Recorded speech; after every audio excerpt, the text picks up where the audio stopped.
Pagpapaliwanagin na ng COMELEC si Senador Rodante Marcoleta sa ditugmang SALN at campaign spending niya. Una yang nadiskubre ng Billionaire News Channel matapos ilabas ang mga wealth declaration ng mga opisyal ng gobyerno.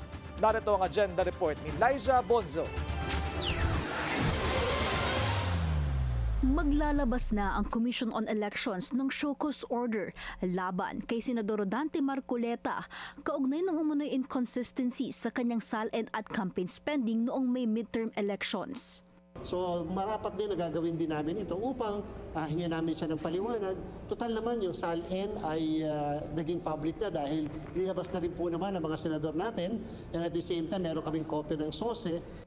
Unang iniulat ng Billionaire News Channel na tinatayang 112.8 million pesos ang total campaign spending ni Marcoleta base sa kanyang Statement of Contributions and Expenditures o SOSE.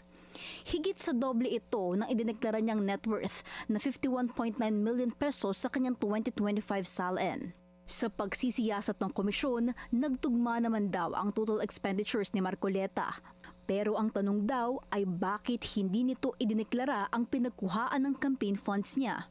Ayon sa Omnibus Election Code Section 99, obligado ang lahat ng kandidato na magsumite ng sinumpaang ulat sa mga nagastos at tinanggap nilang pondo para sa naging pangangampanya nila. Ang kalimitan namang kaso kapag ikaw ay hindi nagsabi ng katotohanan sa iyong SOSE, yan ay perjury dahil siyempre pinanupaan yan. At the same time, violation yan ng SOSE law. Paliwanag ng COMELEC, hindi pa raw nila tinitignan ang liabilities ni Marcoleta. Bagkus gusto muna nilang magpaliwanag ang senador sa mga natukoy na discrepancies sa kanyang SALN at SOSE. Para sa agenda, Liza Bonzo, Billionaire News Channel.